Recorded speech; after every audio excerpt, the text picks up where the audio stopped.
This is the Carty Method Podcast. Hey, I'm glad you found me. I want you to ask yourself this. Do you seek feedback? Is that something that you actively do? Or do you avoid feedback? Which one of those people are? If you're one of those people who seeks feedback, amazing, because this is for you. We're doing Portfolio Lab today. I'm looking at portfolio images from my viewers. They submit them. And I review them, and I help them get to the next level with their pictures. Many of them are trying to start a photography business, so I'm here to help you start yours. Now, if you're watching me give feedback on other photographers, don't you think it would be more valuable if I was giving feedback to you? Feedback on your photographs? It takes courage to submit your work for review, especially from me, because I don't mess around. I tell you exactly. I don't really have much of a filter, but it's incredibly valuable. I seek feedback. I seek feedback for my work. I seek feedback on my business. I seek feedback because feedback is imperative in order for you to progress. Tuesdays and Thursdays, I do Portfolio Lab. It's super simple. Portfolio Lab, you submit one photo for me to review. I do this every Tuesday and Thursday. Tuesday, I look at a photo that you're considering for your portfolio. Thursdays, I give you a custom tailored assignment, which is going to advance you faster than, I give you an industry standard assignment. We shoot covers, we shoot double page spreads, we shoot editorial portraits, we shoot environmental portraits, we shoot lifestyle images, we shoot ads. So these are the type of assignments that I give on Thursday. Today is Tuesday. Today is the days that I look at pictures that you are considering for your portfolio. And it is week 14. This month, all month, I'm talking about the business of photography all month. And again, the business of photography is so important. So important for you to know all aspects of the business of photography. And also, by the way, do this. Check yourself. See if you have a crown next to your name if you're in chat. If you don't have a crown next to your name, it means that you're not a member. Please consider hitting the join button. I'm going to be doing some members-only content and also members-only video releases, meaning I'm going to release my videos to my members first. Let's go, Vicky. 20 months. You see what I'm saying? Vicky back again. Vicky is going on 2 years with me. Come August, it's going to be 2 years with Vicky. Vicky, and by the way, if you become a member today live while I'm here broadcasting, you see how I just hit the smoke? Vicky will give you a little bit of a light show because you know, Vicky, we like becoming members live. And also if you buy merch or anything like that live, all that does is just support the show and make it so I know that you care about what I'm doing here. Truly, the reason that I want you to become a member is because I'm looking for 1,000 true fans, my super fans, the ones that I'm helping get to the next level, the ones that care enough to support me here on this channel and what I'm doing. Believe me, there's not a lot of money in AdBase or AdSense, so I have a membership system which keeps me going. Check to see if you got a crown next to your name. If you don't, please consider becoming a member. I gift 10 memberships per month. Don't rely on me gifting you because it is random. All right, let's start with today's reviews. It starts with Rafael Ortiz. Rafael is shooting with the Nikon D850 with a Sigma 85mm 1.4 ISO 64 f4 at 1/250th of a second. Shot with a studio strobe in a 42-inch softbox. This is Rafael Ortiz. Rafael, thanks for submitting. So Rafael, I had a glance at this photo, and off the bat, my circle is going to be really big. Let me just make this Samala. It's going to be big because of, Wednesday's show. I mean, what is it? Sunday's show. There we go. Let's transform this. Let's center vertically. There we go. All right. So, Rafael, I know that you have the D850. This is what I know. I know that you have the D850. I know that that's a DSLR. And I know DSLRs do not have eye tracking. But I do know that they have a center focus point, and then one that goes over here, and then one goes over here, and then one that goes over here, and one goes over here, and one that goes over here, and one that goes over here, over here, over here, and over here, and over here. You are choosing the center focusing point and then locking the focus and shooting. You're not recomposing. I'm seeing that because if you look at the way that the image is framed, you're basically dropping your subject right in the center of a horizontal. And look at the amount of headspace that's happening here, Raphael. Like, this is an obscene amount of headspace. Like, starting his head here and leaving that much extra space is not a composition that we're looking for. Even if I make this an 8x10 and take it right to the bottom, it still has too much headspace. So you're wasting your frame and you're cutting him at the chest when there's so much below him. If you want to cut him at the chest, then punch in and go closer. Go closer on him and frame him in such a way that you're using the whole frame. That's the whole goal with these digital sensors, is we're trying to use the whole frame.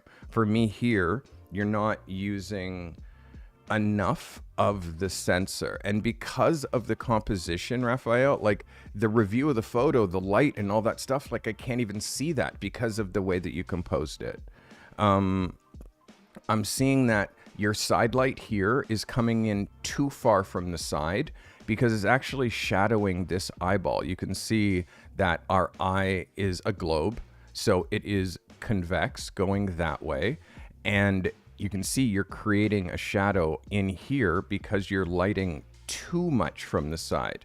You're not getting the Rembrandt light that we're looking for. You get a very small little pocket of almost highlight there, but it's not enough. The way that his hair falls in front of his face is also blocking your light because you have your light relatively high. And I can see that as well because of the under here and how far down the shadow is going here. So your light placement as well, Raphael, I want you to work on. You're going too much from the side. If this is your if this is your subject and this is your camera position, you're going too much like this. Okay, you're coming in too much. If you want to achieve side light, we're trying to do side light here, and you see that nose, and you look to make sure that that light is just catching. I'll change that angle just a little bit. That light is catching just here. Like, that's our angle. You're doing it from here. Okay, so I need you to wrap your light more around here, and this is the evidence. I'm seeing it. You see how he has that like raccoon eye kind of a feeling happening in here? It's because the placement of this light is wrong. And actually the angle of the light is wrong. Based on it, it looks like it's not actually hitting him properly. I mean, I might be wrong. I'm just looking at the highlight. The highlight here looks better.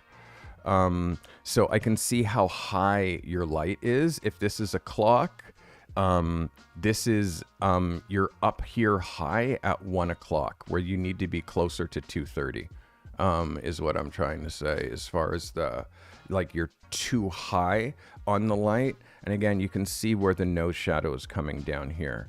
So and again, you can see that aligns with that, and it aligns with the top of his nose, so you can actually see exactly how the light is falling. So I want you to work on your light. And more importantly, I want you to work on your framing. The focus point that you select is the one that's up here. Select that focus point. Put that right here on his eye and reveal what's happening below the top of his chest, okay? If this is a brand, you're going to want to sell that brand, and they're going to want to see their logo or, yeah. And trust me, this is not important. We agree that that's not important, what's going on up there in the top of the frame, Raphael. So for me, this is a no. I want, again, the expression on him. Yes, to the expression. Finally, the expression on him and the no flip and all that other shit that he was doing last time. This expression, yes. Framing, no. Light, no. Want you to work on the light and look at how dark that eye is. And that's the lit eye. That's the light that's on the side that the light's coming from, which means your light placement is wrong. Okay, I want to watch all of those things and fix it, and send me another one next week, okay? Thank you so much for submitting, Raphael. That's Raphael Ortiz, everybody. Raphael. All right, who's next on the docket? By the way, you can see it takes courage. It takes courage to put your photos up for review because I don't miss anything. I see absolutely everything, and you should see everything too, but it's impossible because it's your work and you're too close to it, and you're not submitting to have your work critiqued. So I can help you, and I can point out things that you're missing within your work that if you just, put your... Again, I have art directors, designers, photo editors that are friends that help me with this kind of stuff. All right, let's get into Eric Hernandez. Eric is shooting with an R6, 50mm 1.8, ISO 100, 5.6 at 1/25th of a second. Shooting with a 600 watt second softbox. Eric said that he went to a networking event and he set up and offered headshot to attendees. This is one of the venue managers. This is Eric Hernandez. Eric, thanks for submitting. The light is a little flat in this picture, Eric. It's quite flat. And this guy is shiny, shiny, shiny, shiny, shiny. Yes, sir, yes. You see his forehead? Hey, Ola Best, thanks for hanging out. You see his forehead? He just needs to wipe his forehead with a paper towel. And also you're lighting him with front light, which is okay. It's just, it's okay. It's just a little, you know what? Your light is not the issue. The issue is how close he is to the background. You have him your background's here, and then there's 1 foot, and then the chair's there. He's on top of the background. So you're not getting any kind of separation or distance from here. This is a one light white, and when you want to make this white, you got to use 3 lights. Okay, so you need to use 3 lights. You need to put 2 on the background and then 1 on him. Because this is a one light white, I see the shadow here, but this isn't white. It looks muddy. So in a situation where you're restricted on space, choose a different background color. Shoot on green. Shoot on gray is what I was trying to say. Green. Please don't shoot on green. Shoot on gray. And pull your subject off the background. You got to go at least 2 feet. 3 feet. When I'm in the studio, I shoot 4 feet off the background. So you have separation and you have depth. Let me show you some examples of what I mean when you're shooting in the studio on white. And again, this, you can see she's 6 feet off the background. She's so far off the background in this particular image. Black doesn't really apply because I can make black go 100% D-max with Colin Firth there. But this one, she's 6 feet off the white. And you can see how this is actually white. You see this? This is actually white. And you can see that's the edge of the picture. But up here, you see no separation, actual true white. And I want you to see your photo. You see now when I put it up against actual white, how it's not white. It kind of has a cast. It's actually kind of yellowy, right? You can see, because that's what white looks like, right? So you can see it has a cast. So that's another thing that, again, the pose, the smile, the vibe, yes. The shiny forehead, pull him off the background. Again, you're looking at 2 feet, 3 feet off the background. You look like you have or off the wall, and watch your color balance. You have to use your white balance tool and get a white balance off this white so you can get accurate skin tone. And if you can see here, this isn't accurate skin tone. This is accurate skin tone. And I'll show you, let me just show you another from this set, or from here. Here's another great example. She's way off the background in order to get this clean white. And I want you to look at his skin tone, and I want you to look at her skin tone. So you can see how there's a bit of a cast. So that's something else that I want you to be watching, Eric. But obviously his hands are getting a little bit tight here. Let's look at this as a cover. Now let's look at this as an 8x10, which is a little bit more important. Do you see what's happening now with the 8x10? Did you know that you were going to cut his forehead or cut his head off if you included his hands in the frame? And now we kind of have to go here in order to do the 8x10. And you can see where it's cutting his hand. So you have to be aware of all things when we're shooting, including the framing. You have to punch out just a little bit so it works on Instagram. Again, it's not horrible. You're already cutting his fingers, but again, just either punching in more or punching out more makes it a little bit more effective. And also, when it comes to shooting men, I don't shoot men like upright. I shoot men leaning forward. And just to give you like the perspective as to what I mean, when you're shooting a guy, we don't shoot a guy upright. You shoot a guy like this. Like that. Leaning forward. When a guy's up like this, it just feels uptight. If you want it to be approachable and come hither, and he's also sitting, and he's sitting on a stool. So the only way to make that work is if you take his feet off, like you have to put him in a chair and not on a stool, or like it's harder for him to lean forward unless there's the foot thing for him to rest on, but he has to project. He has to project forward. So that's the next thing that I want you to be working on. I want you to just look at, again, some of the ways that you can see here, he's projecting forward, especially when he's sitting. Like projecting forward is really, I mean, these guys are all standing. I don't have exact examples. I don't think I have an example that I mean of him sitting forward, but I think the body language is just a little off, Eric, but what I do appreciate is the swing. I appreciate the fact that you're shooting something that's outside your comfort zone. I begged you to shoot this. You needed to shoot this. Now that you've done a rep, I'm coaching you up on how to make it better. So when you go in and do these, they are sure thing every single time, and you're killing it every single time. Have some paper towel in your bag. Like you can see here, like I have this right next to me in case I have to wipe my mouth or like wipe my forehead or whatever. So as a shooter, get some fresh, go to the dollar store, buy fresh like white face cloths. They cost like $3. You get a stack of like 6 of them.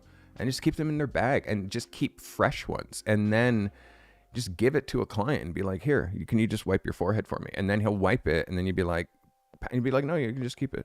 You know what I mean? Like it's from the dollar store, or you just throw it in your bag and wash it if you want to do that. I prefer fresh ones. So, and or paper towel. Paper towel. He has an oily forehead. That's the last thing that really you got to address. But you managed to be almost reflection free in the glasses. His head angle is back. If his head angle had been a little bit more forward, you would have missed that. This is all in your cues, but it is a very, very, very good effort for you, Eric, and thank you for putting yourself outside your comfort zone. This is a level up for you, Eric. I want you to keep it going though. Yes or yes? Keep it going, please. That is Eric Hernandez. Keep it going, Eric. This is William Sedgwick. Good day, Carty and crew. Thanks in advance for the review. This is natural light at 7 p.m. with the Sony A7 Mark III 85mm 1.8, ISO 100, 5.6 at 1/200th of a second. This is William Sedgwick. William, thanks for submitting. So again, same model, different shot, different look. I definitely see what you're trying to do. The mixed light is really hard. Like the position of the sun, her body position, the way that she's like moving her head angle, the way that you're shooting her from the side, so her ass is like extra showing, like all of this, it like, I continually wonder, what kind of a photographer do you want to be, William? What kind of a photographer do you want to be? Are you shooting booties? Is that what you're trying to shoot? Are you shooting editorial? Are you shooting portraits? Like, I need to see a different subject, a different angle, a different approach.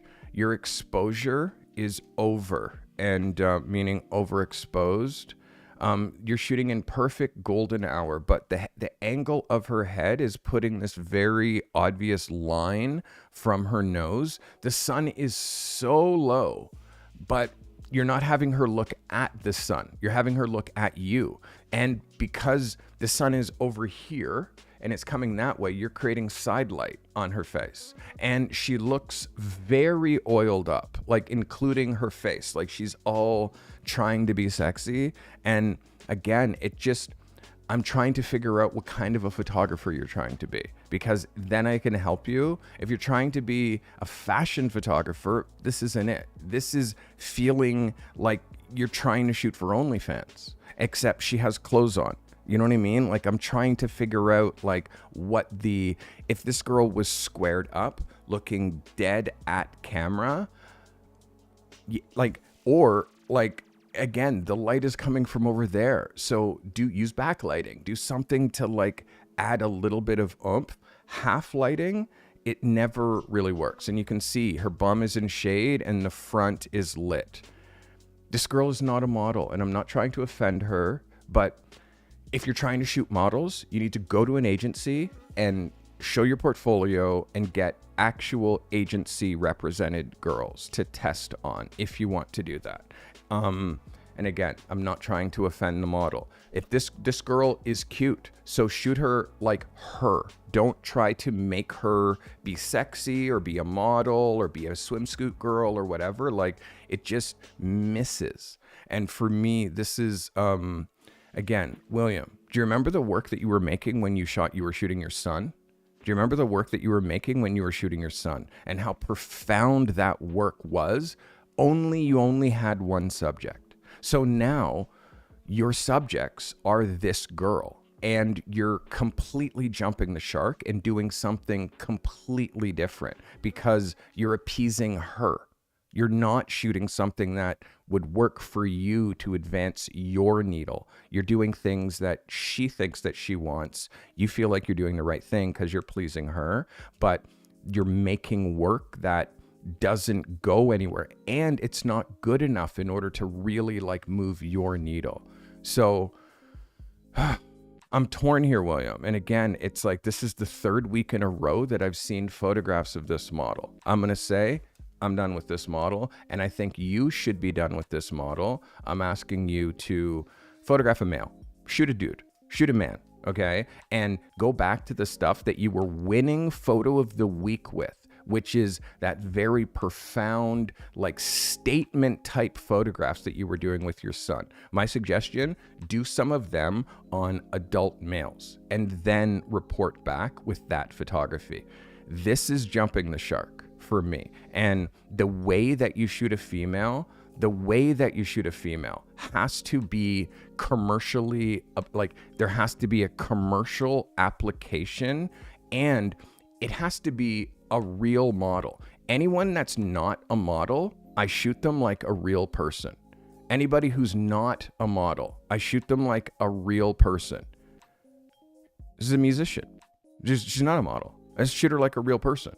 Like, this is just a girl who has cool tattoos. Shoot her like a real person. I'm not trying to make her a model. This is a model. I'm shooting her like a model, and she is modeling this community sweatshirt that we're selling. Like that's what we're selling. So the difference, and looking at this girl's face, her skin, how she looks at the camera, how she knows how to hold her head angles, how she knows how to work the clothes, like all of that is the difference between shooting a model and shooting your friend that's cute. Again, real person, tattoos, not trying to make her a model, just shooting her how she is. And also using backlight, not a model. Chantal Kreviazuk, very predominant Canadian singer-songwriter, shot her for Canada Goose. This is a campaign. Not trying to make her a model. She's not posing. She's not doing anything. She's not showing her ass. She's just being. So that, like, not a model, regular person. Yes. She's a barber. She actually cuts hair. Shot her at work. She has cool tattoos. I show the cool tattoos, but she's not posing. She's just being her. This is Yasmin Warsami, supermodel, shooting her like a model, doing beauty and selling the scarves. So you can see also, she's not even posing. She's just looking at me. So the actual model shot for a skin campaign, shot for an ad. You can see she's just looking at the camera. She's not trying to do anything. She's not trying to pose. She's just looking at me. So like that. And again, a model. She's wearing a bikini, sweater, not trying to be sexy, just looking at camera. There's a bit of sex to it. She's got a little bit of edge to her, but she's a model. So musician, not trying to be a model. She's a musician. She's a rapper. So I'm shooting something edgy and like brand identity. She's amazing skin. And it's like, so I want you to ask yourself when you're shooting pictures, what is it for? Like, because if you look at this, I look at this and the way that she's like, trying to be sexy, it just like, does she have OnlyFans? Is that what these pictures are for? Because that's what it feels like. So if that's not the case, then don't shoot photos like that for her. Shoot photos that you can use. Shoot portraits of her. Make her swaggy. Show her street style rather than show her in a bikini and look at my fat ass. You know what I mean? For me, it just lowers the frequency of this photo. I hope that helps you, Mr. Sedgwick. That's William Sedgwick. Thanks for submitting, William. Again, my suggestion for you, go back to the core of what you were doing. What, like, made me... You're saying you loaded the wrong picture. It's right here. You submitted it. There's peer review. There's all kinds of ways that you can get help before you submit your photo. But putting a photo that makes it to me, that's your submission. Me not being happy without, like, you can't say I submitted the wrong photo. And I'm going to say this, even if you submitted the right photo, I would still have said the same thing, because it's her and you together. Just do me a favor, William. Next week, don't submit a picture of her. Submit something else that you've shot fresh based on this review. Okay? I hope that helps you. That is William Sedgwick. William, thanks for submitting. All right, Mr. Sedgwick. Next is Gerard Danso. So Gerard wants to know, can I keep this image in my portfolio? This is an EOS 5D Mark III, 70-200, ISO 200, 6.3 at 5.375 seconds. Explain that. All right, let's look at this image for Gerard Danso. Let me make sure that this is... Okay, so no, we're out of order here now. We're out of order here. So next is not Gerard Danso. And Amond, you can't do show prep when you are jet lagged, because yes, you definitely are like the wrong order and blah blah blah with photos. So yes, we are going to look at Frank Tom. Frank Tom is actually next. So let's do Frank Tom, and then Gerard Danso is after Frank Tom. So, let's see if I can move this and move this here. There we go. All right, so Frank Tom is next, and then I'll do Gerard. Okay, so This is an image from a fitness shoot last week, 100mm lens that compressed the image a bit more than I wanted, but I still like the feel. I appreciate you taking a look. R5 with 100mm, ISO 100, 50th of a second, 2.8. Shot Elinchrom lights and softboxes. Thank you in advance. This is Frank Tom. Frank, thanks for submitting. Let's look at this as a double. I definitely see what you're doing here. The light, there's a vibe here. There's a vibe, but she's holding the, like, she needs to be this arm down and this arm across. You can see how the balance is off, the way that she has the front arm down and this arm across. It should be the other way, because this arm straight now would have framed this edge and then her hand in here, and then this arm turning in and touching that. I feel like that, I mean, maybe you have that picture. Shooting at a really shallow depth of field, I get that, but her legs start to go out of focus as we get down here. Keep in mind that if her shoes weren't so dirty, these on clouds are like an actual thing. Like, these shoes are a thing. This guy turned this into a $6 billion brand. Like, I wish they were fresh, because look how dirty they are. And also, I wish they were in focus so you could tag the brand, yes or yes. And then I wish you were really thinking about this shot from who would pay me to make this photo perspective, and who would pay you is on cloud if their shoes were featured a little bit more, but they're not because they're out of focus. So I want you to look again at this as a double page and how this foot starts to get really close to the gutter. I want you to think how we're not seeing this or the top because of her body position, and why not have her go this way through the frame? So you have her shoes on this side, and then you have her arms on this side, and then you have a profile of her looking out camera. Shooting her on the 3/4 means that, number one, you have a depth of field issue because you're focusing on her face and her feet are way back here, and you're doing it with a 100mm lens. All you need to do is literally, this is your camera position. Instead of having her like on this angle and you're shooting that way, have her on this angle and you're shooting that way. Then you get shoes in focus, face in focus, because they're on the same plane. And then what's behind, which is the brick in the window, goes out of focus. And guess what else? You see the shoes, you see the tights, and you see the top. So that, this finger looks a little weird, Frank. You can see how that hand is making that finger look a little odd. You can see here, from here, this finger, like you just have her place that finger that way, but because it's coming to camera, it looks like she's stubby, and it's the first thing that you see because it's super predominant. She's got nails and rings and shiny things, and it's sharp, so our eye's going to look at that. There's also a little bit of blur happening. I'm guessing that you're using like a slower shutter speed to show some sort of movement. I think you need to go way slower if you're trying to do that, and then you're losing the sharpness that you're getting. Her hair, the way that her hair is pulled back, like that little bit of the ponytail, you can see up here, this bit of the ponytail isn't tucked properly, so the back of her hair doesn't look right. And then the way that this top is sitting on her body, here you can see what it's doing here to her skin.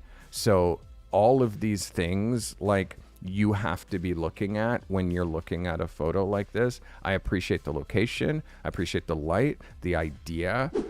I think the top is not the right top, and I think the shoes are dirty. The shoes, if they were a fresh pair, those shoes with that bottom and the tattoos, absolutely yes. Like, she's a pretty girl. Like, she can definitely be your model, but you have to be way more scrutinous as far as making sure the ponytail is fixed properly, because it isn't. Her hair is falling out down here, and in a couple of, like, just be she needs a little bit of product because her hair's dry. Like, just be like super like obsessive about every single detail and ask, what do your shoes look like? Are they brand new? It's like, I have On Clouds. Amazing. How new are they?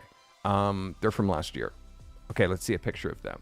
And if this is what they look like, then this is from them being dragged like this on the floor, like on the side. So this is not a shoe that I would include in a photo because I need it to be in focus and I need to tag the brand. So all of this stuff, Frank, you have to be like obsessive about everything, starting from the balance of the shot, using the wrong arm, the angle of the shot. You're creating depth of field when you could shoot her this way across 2 pages, all of these little small things. And again, when I show you this as a double, seeing her with 1 foot on either side of the gutter, you can see how that looks odd. But if you had to hit her from the side, she could still have had her feet like that, but it would have featured the shoe.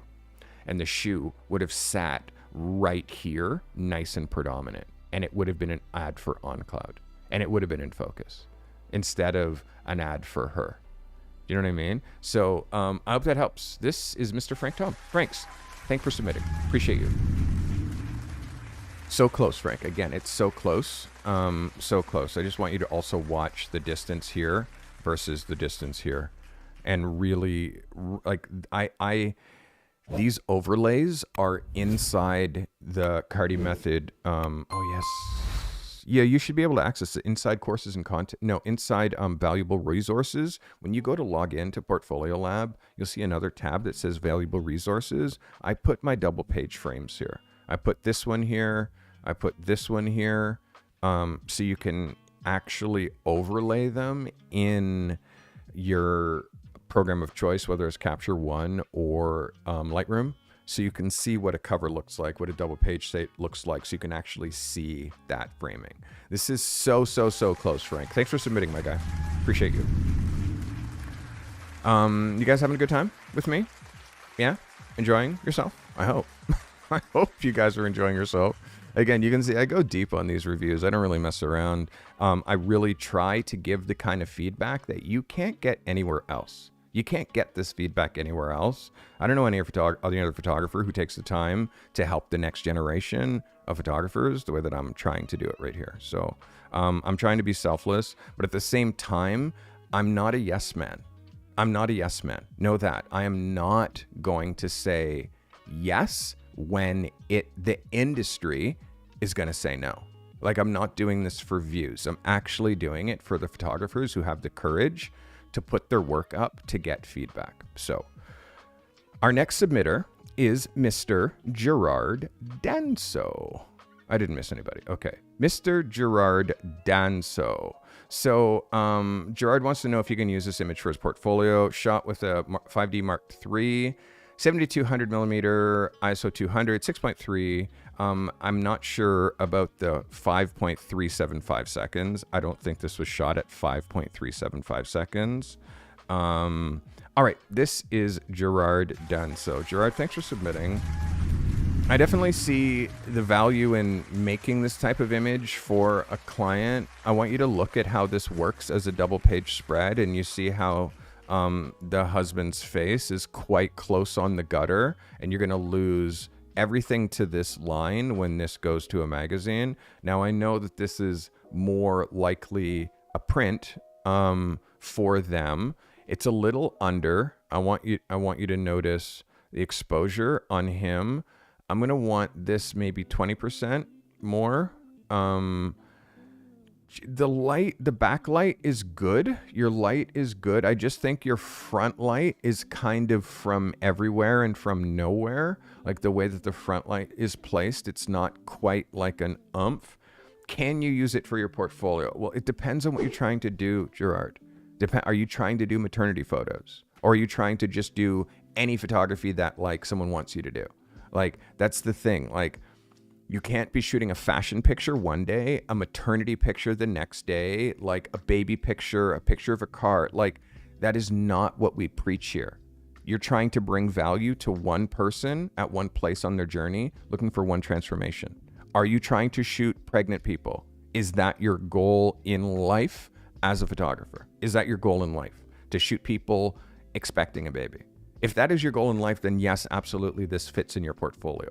But if that is not your goal in life, then if someone asks you to shoot this, sure, shoot it. Collect the money, send them their pictures, and then don't share this work because it's confusing. It's confusing because you can't look at a fashion picture, then a baby picture, then a this picture, then what it ends up doing is it ends up making your portfolio look hella confusing. And again, when you look at a portfolio, the whole idea is unity. Like, I'm an editorial people photographer. Like, I shoot all skin tones. Like black, white, Chinese, blue, guess what else? I shoot as strong on location as I do in the studio. And I show you examples of what I want to shoot more of. I promise you, there will not be a pregnant belly here. I promise you, there will not be children here. I promise you, there's not going to be a wedding here. Your portfolio is not, look what I can do. Your portfolio is tailored specifically. Here, watch this. I'm a car photographer. My name is Sean Thomas, and this is my website. Does that make sense? If you're a car photographer, this is your web. Now, what if there's one baby photo in here? What if there's one people photo in here? It makes the whole thing lose impact. You lose impact. Let me show you another example. Grand Wrath. Grand Wrath, he is a product photographer. Look at his portfolio. Is that part clear that he's a product photographer? I think that part's pretty clear. What if he showed a portrait in here? This is a product photo with a person. This is on figure. Like, he's shooting the apparel that the man is wearing. So we have to niche because people don't Google photographer. Okay, they don't Google photographer. They Google type of photographer and city. So I am an editorial portrait photographer and I live in Toronto. So I want you to do this at home while you're watching. Type editorial portraits. I'm going to type it in chat. Editorial portraits, Toronto. Just like this. I put it in chat and I'm going to show you. I mean, it's me. So it's better when you do this demonstration. But if you type editorial portraits, Toronto in Google, I come up first. You don't need to know my name. All you need to do is type editorial portraits, Toronto, and you see Toronto photographer Steve Carty. Featuring his best editorial portraits, fashion stories, headshots, tear sheets, and video. So, like, before anybody else, editorial portraits, Toronto. That's me. So you want to be able to be categorized, and you can't be categorized if you shoot anything, like everybody who pays you money, and you show everything that anyone's ever paid you for. Then your website, your Instagram, your everything looks like a shit show. It looks like everything that you've ever shot. You're calling that your portfolio, and that is not it. Your portfolio is a curation of the absolute best of your work, the absolute best of the work that you want to do more of. So, Gunru, what would someone put if they do a lot of photo manipulation and special effects to their photo? I don't know what you're trying to ask me. What would someone put? That's not a sentence, Gunru. What would someone put if they do photo manipulation? That's not a sentence. What would someone submit? Is that what you're trying to ask? Is what would someone submit to me if they did a lot of photo manipulation? The work that you're doing. Like, submit your photographs. Like, let me review it. Like, again, what I can't tell you what you would submit because I don't know. If those are what I specialize in what people are searching. Gunru, you're on the outside looking in. You're trying to get help from me by asking questions in chat. Here's my suggestion. book a free consultation with me. Let me look at your work and let me actually help you better than I am able to right now. I need to see your work. Your work is either going to be here, or it's going to be here, or it's going to be here. If you do a lot of photo manipulation, that could mean I do a lot of photo manipulation because I can't do straight photography. I do a lot of stuff in Photoshop because I don't know how to shoot normally, properly, without the photo manipulation.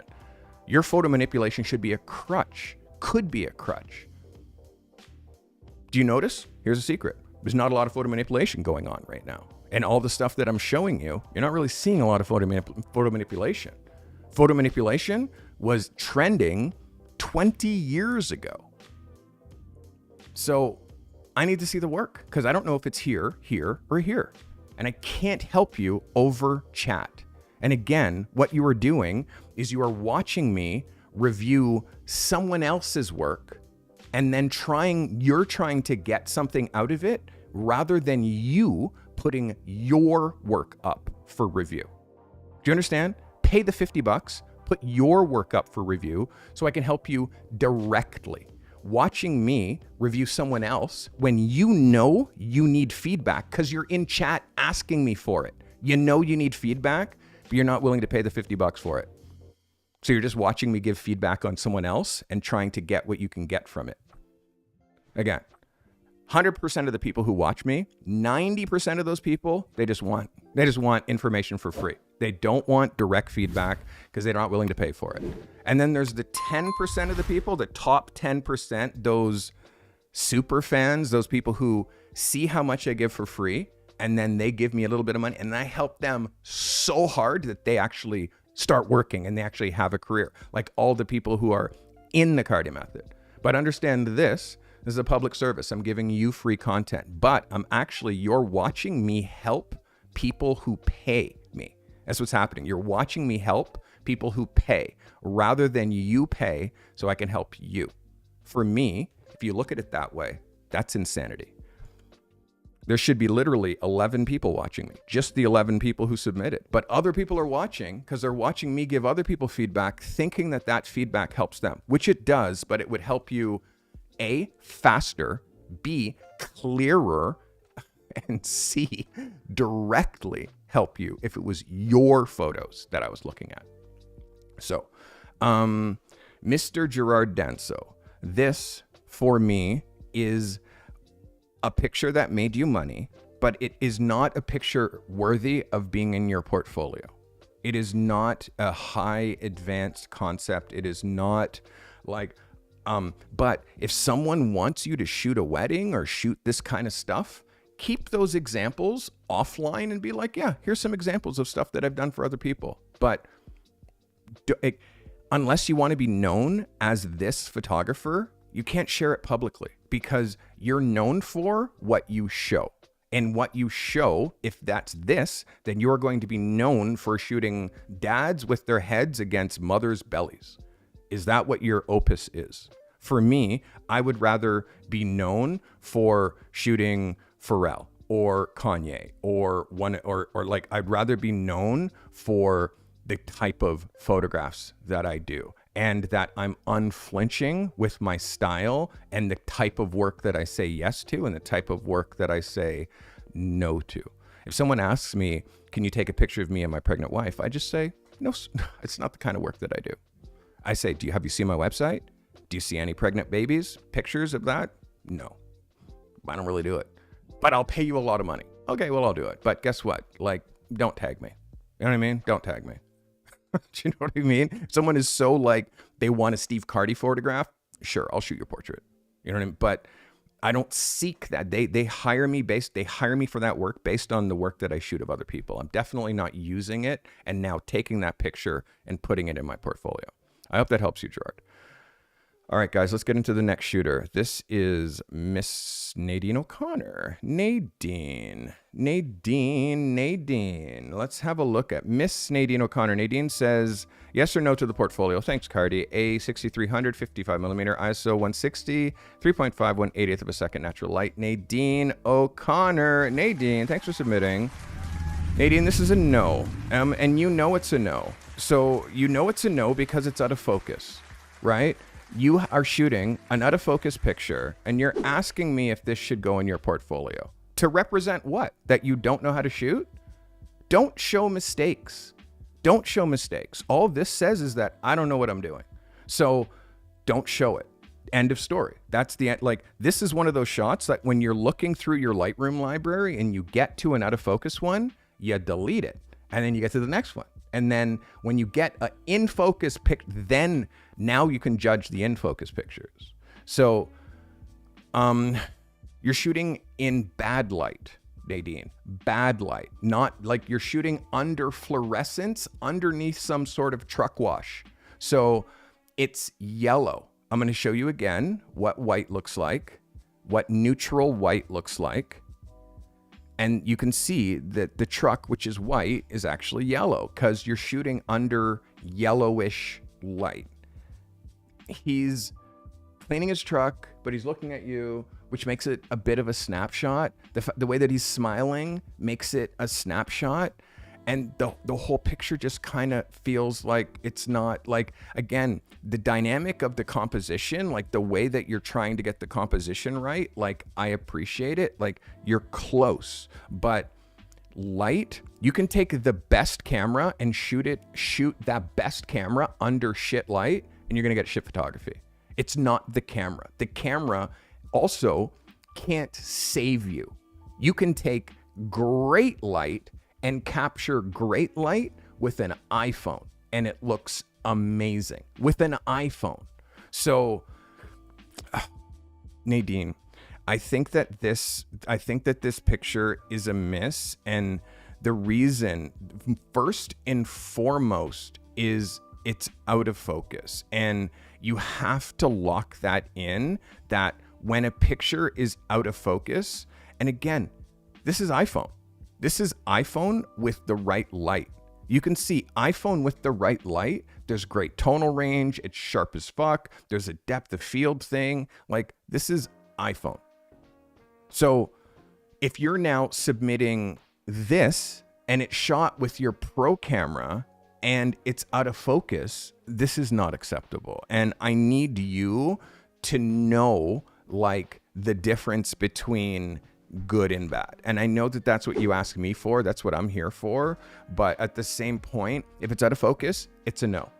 If it's framed whack, it's a no. Like, you have to have higher standards with your work. And it's okay to shoot something and it not work. It's okay to shoot something and it not work. It is not okay to shoot something, it not work, and then you put that out into the world. Because all that is making more noise, and all that does is make us photographers look bad, or actually look better. But it makes photography's value in general lower when people who call themselves photographers don't care enough to make photos that are in focus. So, Nadine, I hate to be so dry, but this is absolutely, unequivocally a no. And care about light, care about focus, care about idea. And until you lock in like exposure and idea in perfect lighting conditions, you can't then now try in poor lighting conditions. You have to recognize the difference between the right time to shoot and the wrong time to shoot. So Nadine is saying you're right. Nadine, most times I am. Most times I am. There's a reason that I get paid to do what I do. Not just do these photo reviews, but there's a reason that I'm a high demand photographer, is because my standards are always the highest in the room. Me. My standards are always the highest in the room. And everybody looks to me and is like, is this meet your standards? And I will say, fuck no. This is why. This. Fix it or we're not working. And then they fix it. And then we work. And the level, and then afterwards, they say this: thank you so much for caring so much and noticing everything. The last photographer that I shot with, they didn't see any of the things that you see, and they just shot. And then together we saw it after. in Lightroom when the shoot was fucking done. That's when we saw all those mistakes. You, Carty, you see the mistakes before we shoot it. And thank you for that, because it saves us so much money, you being like that detailed. Or I'm an asshole. One or the other. Whichever, if your standards are low, then I'm an asshole. If your standards are high, then you thank me. So, Nadine, standards need to come higher. Agreed? Nadine O'Connor. Thanks for submitting, Nadine. All right. On to the next photographer. We are into Andy Phillips. So, no way is this picture ready for my portfolio. So why'd you submit it to me? The question I have is, why are the pasta noodles in the lower third blurred or have bokeh when I check at it 100% in size? I was attempting to use this photo in a composite stock. Feedback is appreciated. T5i 50mm ISO 200 7.11 200 of a second. This is Andy Phillips. Let me ask the question again. The noodles in the lower third are blurred or have bokeh. Okay, let me look. First of all, you need more light. Andy, thanks for submitting. I appreciate you. Let's look at this at 100%. Do you have a light meter? Do you have a light meter? Because this is at least 2/3 of a stop underexposed. Do you have a light meter, Andy? What I feel like the answer to this question is no. You don't have a light meter.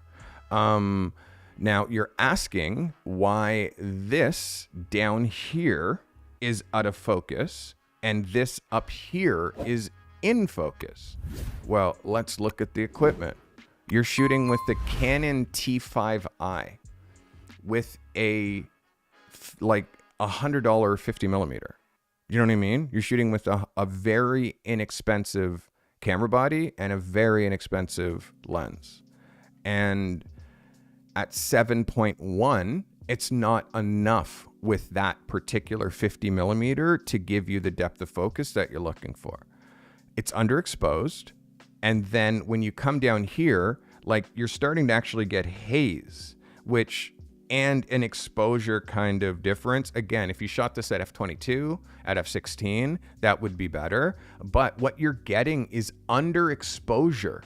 That's what you're seeing down here. It's underexposed down here because the light is only actually hitting up here. All of this down here is in shadow. It's in shadow.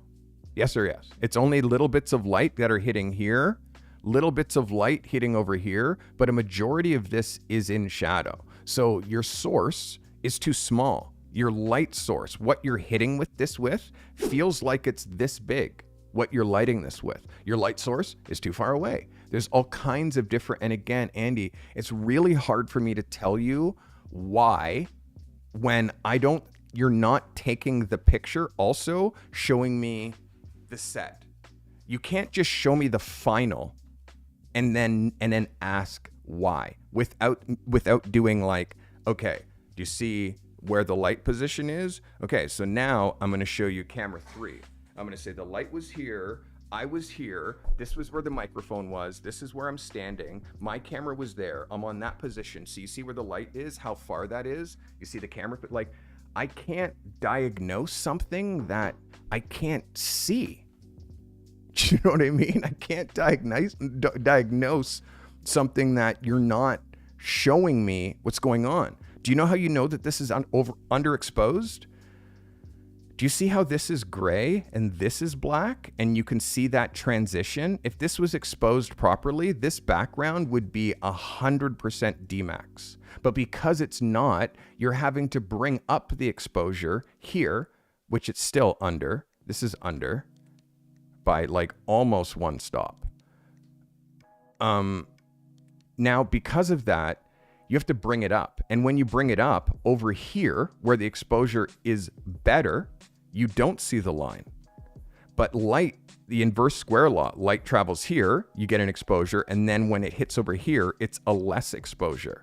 So because of that, this whole bottom of the picture is underexposed, and this whole top of the picture is all underexposed, which is why it's black over here, and not black over here. Do you see that gradient that's happening that way? It's because you're lighting this way to this way instead of lighting top down, which is a way that you, like, if this is your thing, you're lighting it like you light a portrait, like you're lighting it that way instead of lighting like top down like this, which is lighting the most important thing, which is here. Right now you're lighting this, which is this part of the spoon or the fork. So you're asking me a question. I'm trying to answer the question, but don't ask a technical question without taking a top-down picture where I can see this is the fork, this is the light, this is the background, this is the thing that's holding the fork, this is where the background starts. This is like, this is the camera, but like, show me. You can't ask such a technical question without, like, it's like, my arm hurts, diagnose it. It's like, or my arm hurts, fix it. It's like, well, I have to diagnose it. I need to do x-rays. I need to see inside your arm to see what is actually the problem before I tell you how I can fix it or how you to fix it. You're showing me just the result, not showing me behind the scenes. And then you're asking me how to fix it. And you're not telling me even where your light was, the distance from your here, what you're like, you're just telling me the final exposure. And light meter is how you read light with a light meter. So I can't diagnose the problem without, as Courtney says, without you showing the problem. So show me what you did, take a picture of your set, then submit the picture, then I'll tell you what you did wrong. I hope that makes sense. All right. That is Andy Phillips. Andy, thanks for submitting. I mean, again, I did the best I can, but at the same point, I'm pissed off because you're not giving me what I need in order to answer your question. And also, like, you'll progress faster when you shoot more. Shoot every fucking day. You can't shoot once a month, once every 2 weeks, and then wonder why you're not progressing at the rate that you think that you should be. And you also can't do artificial light without a light meter. All you're doing is doing this. And every time, so you know, every time it's always underexposed. So what you think is normal is under by usually a stop. So get a light meter. It's going to save so much of your time. Literally, when we went to photography school, first day, you had to have mandatory, in order for you to take Photography 101 at university level, at Ryerson, you had to have a 4x5 view camera, like one of these where you pulled the hood over and you had the loop and like the ground glass and the Schleimflug, like 4x5 camera, which was a manual camera, which had no built, and you had to have a light meter. My Hasselblad doesn't have a built-in light meter, and it's film. So I can't see what I'm shooting. How else do you think you get your exposure? You take a light meter reading. So you're shooting digital, and because you can see on the back of the screen, you're like, got it. It's not working, Andy. And I need you to try. I know everyone's saying, nice try. I need you to try harder, Andy. I want you to do, not try. Do it again. Do it again. Do it again. And again, money is tight. Shooting with a Rebel T5i. You're shooting with a camera that was an entry-level camera when it came out 10 years ago or more, okay? Your camera is your tool. So you're trying to play in the major leagues, but you're using toys as your equipment and then wondering why your results are not looking like major league results, okay? So I don't talk a lot about cameras. I don't talk a lot about it because cameras don't make the pictures. Light, exposure makes a photo, okay? You can shoot with anything, but in your case, it is one of those things that, like, how long are you gonna hold on to this T5i toy? Like, you're practicing with it, I got it, but buy a $5,000 camera, guess what? You better learn how to use it. You better learn how to make money so you can pay for it. You know what I mean? Like that, my R5 has made me, oh my God, $200,000. $250,000 I've made since I got the camera. Like when it came out, the month that it came out, I got it. And again, I bought it at full freight when it was like $6,000. The invoice, the bill was $7,500. It's just the cost of doing business. Thanius, welcome. Thanks for hanging out with us. It's the cost of doing business. You're trying to be in the pro leagues. Imagine being in the NHL without pro equipment. You know, like imagine you're trying to be in the majors. You can get away with some stuff, but there's other stuff, man, that you just can't. And a light meter is one of those things. A light meter is more important than your camera. Because if you had a light meter, you could make a proper exposed picture with the T5i, and I wouldn't even know that it was shot with the T5i. All right, that is Mr. Andy Phillips. I hope that helps you, Andy. If you want behind the scenes help, give me behind the scenes images, okay? All right, this is Natalie Bennett. So this picture was taken before I started submitting and completing assignments for Carty. I was thinking about including this pic for my portfolio. EOS TE7, you're another one who's definitely needing another camera body, Natalie. 100 millimeter focal length, ISO 100, 200th of a second, 5.6. This is Natalie Bennett. Natalie, again, you said it straight. I shot and submitted this photo, or I shot this photo before I started submitting. So it's basically like saying like this. This is before I learned how to swim. Okay. But do you want to judge how I swam before I learned how to swim? It was like, well, no, while you're flailing. And again, of course, this picture is exactly what I thought, which is not lit. It's kind of naturally lit, which is okay, but it's not really the right natural light. It's top light. She has like deep set eyes, so the top overcast light makes her eyes kind of shadow. And then you're doing a knockout where you're erasing the background and making the background white, which is done very poorly just by looking at what it looks like over her hair. You're not tricking anybody by making us think that this is a studio picture, because I can see grass through her hair here, Natalie. I can see grass. And now you've erased this whole picture to make me think like this is shot in the studio. This is a shit show and definitely should not go in your portfolio. This looks like an experiment. It looks incredibly amateur. And if you had submitted this and told me that you shot this yesterday, I would be saying, Natalie, what are you doing? This is not the kind of work that is like the industry is going to be like, oh my God, you're amazing. Let me give you all my money. No, this is amateur hour and you're way better than this. And I know this because you submitted something from this shoot when you first started submitting way back when. Do not start pulling junk from your archives and thinking that it's worthy of submitting. Start making new work based on what you know today. New work is what gets you forward. Look, I make new work. I shot 3 times last week. This is brand new. I shot it a week ago. This is brand new. I shot it a week ago. It's on my website already, Natalie. Like, this is brand new. I shot it 2 days ago. Like, we have to be constantly pushing work and ideas. Natalie, this knockout thing outside, this is done in the studio. And you can see studio light. Like, you actually see studio light. And what you're doing, and we're to believe that this is the same level of light that this is, like, just because you knocked out to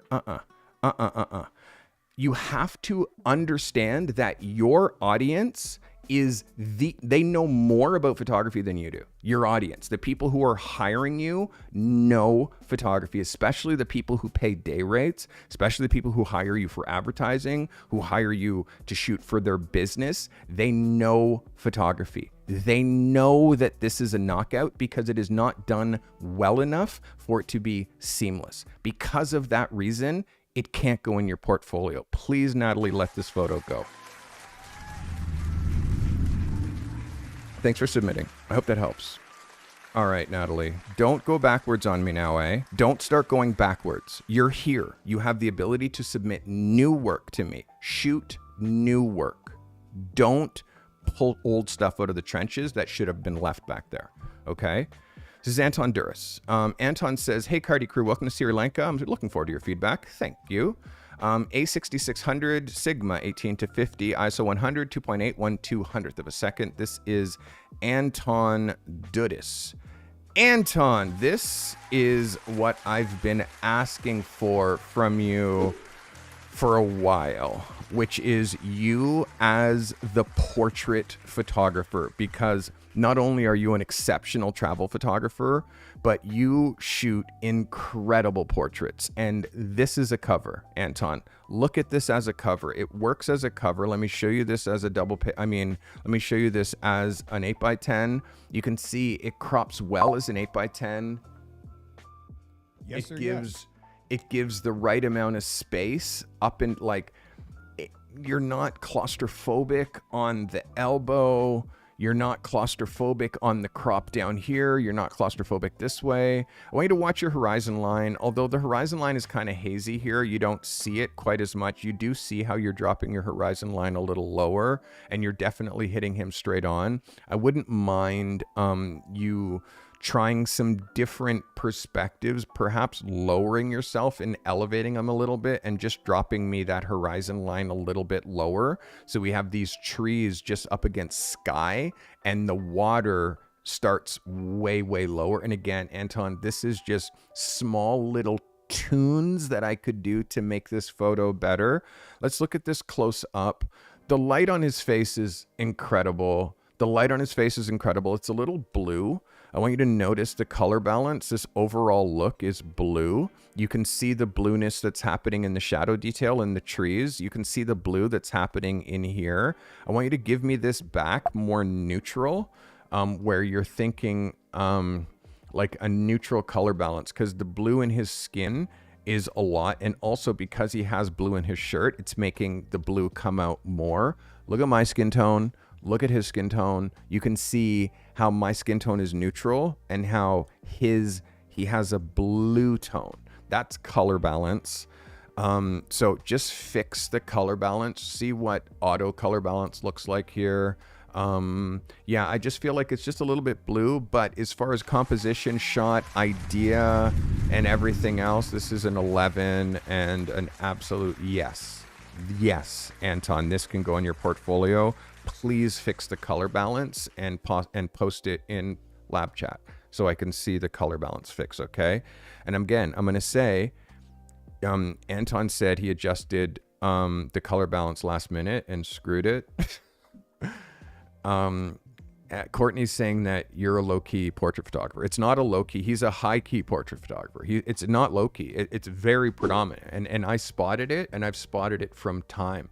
I also want you to punch in closer, Anton. I know you're shy, but the only person that you get close to for portraits is your partner.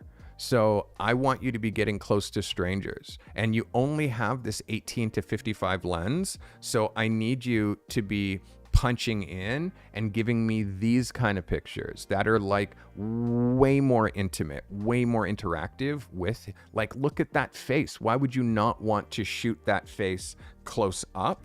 And I want you to look, when you see a portfolio, I want you to see how, when I shoot portraits, how the range of my framing, and you can see from like dead close, straight on, to 3/4, to close, to three, like almost full length, close, 3/4, close. Like, you have to really mix full length, showing shoes. You have to mix the way that you're formatting your images, the way that you're cropping the images, and the way that you're showing crops. So it actually shows that you can show shoes, that you can show full length, that you can shoot double page spreads, that you can shoot covers. Like, we're trying to show all kinds of different ranges.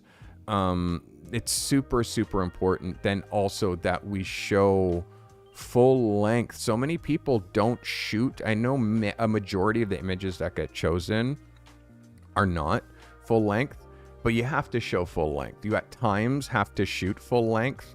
I shoot full length. It's the first thing that I shoot of every single look.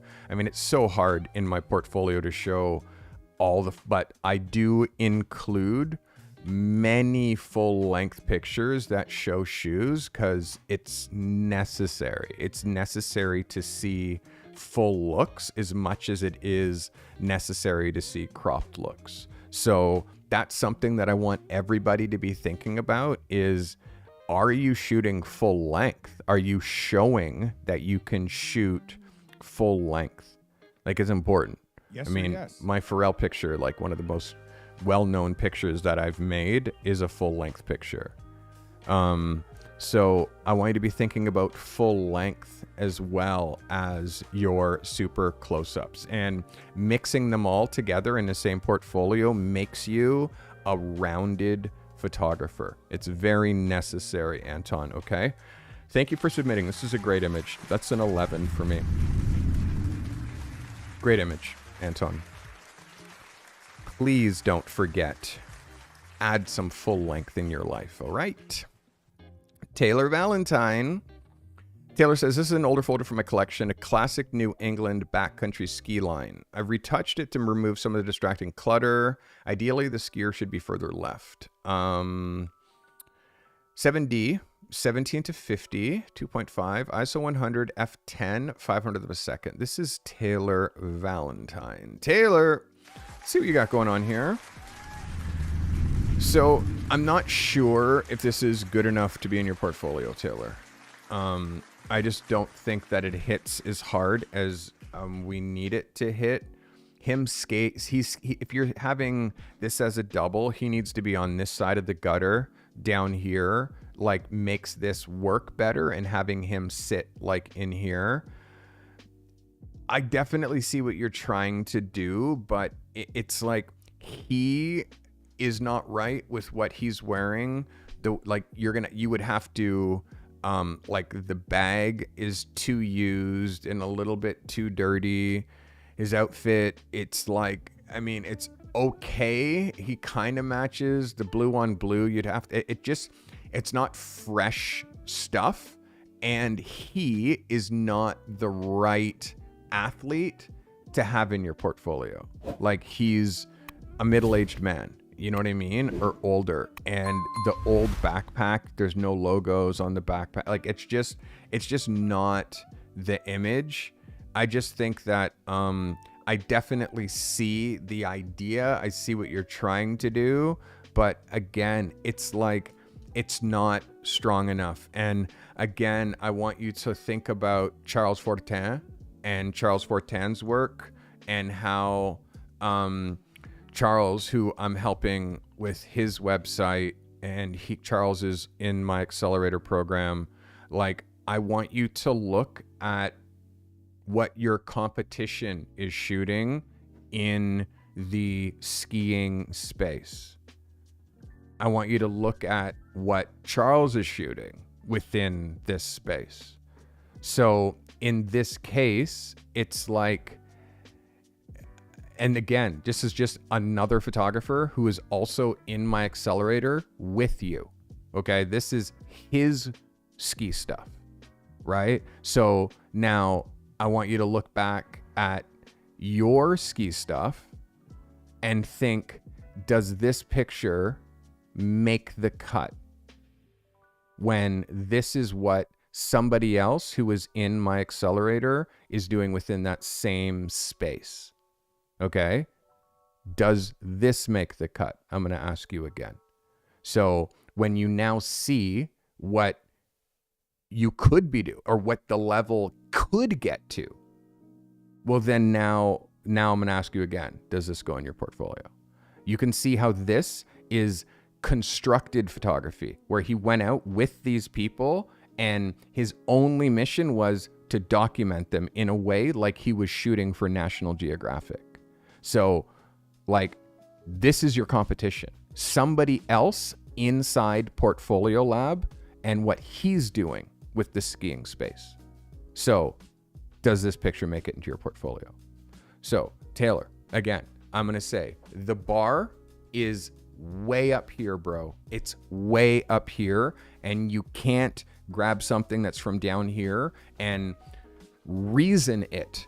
Convince it that it is up here. All you can do is convince yourself. All you can do is convince yourself that it is good enough. You come to me and I say, it's not good enough, Taylor. It's not. And these are the reasons why. Old work, before you had me in your ears. Like sometimes yes, but most times no. Okay. And again, what you have in your head now, you need to make new work. I'm going to say it over and over again. Make new work. I hope that helps you. That is Taylor Valentine. Taylor, thanks for submitting. The bar is so high. And by the way, I like to showcase people who are in my portfolio lab, people who are in my accelerator. Charles Fortin is just another one that's who's in my accelerator. And Charles didn't have a website when he started. And like, imagine a photographer this good without the right website. And now you can watch a video of me helping Charles bring down his portfolio. Like, I helped him edit his portfolio. I helped him sequence. Like, he's in Portfolio Lab. Like, he's in my accelerator. I helped Charles at the highest level. So look at what the result of that is. Like, look at Charles' portfolio, right? And you can see, like, I'm looking at all the photos that I reviewed, all the photos that I helped him with, all the photos, like so many of these photos that he submitted for portfolio review, so many of them. So you can see, like, Charles is an outdoor adventure photographer that is like, he's going to be shooting for magazines. He's going to be shooting for brands. He's going to be shooting for outdoor adventure brands like Arc'teryx and North Face. And like, this is what he does. And then like, so this is where I'm trying to take you, mister. So Taylor Valentine. And the next person you have to look at is Jimmy Chin. If you're not looking at Jimmy Chin, like, and you're wanting to do outdoor adventure photography, you have to look at Jimmy Chin. He is one of the best that there is. Jimmy Chin he shoots for National Geographic. So do you think that Charles Fortin looks at Jimmy Chin? Well, fuck, of course he does. Like, look at Jimmy Chin's work and look at Charles' work. And how, like, he gets it, the editorial angle of it. So that, like, again, this is Charles. This is Jimmy Chin. And understand that, like,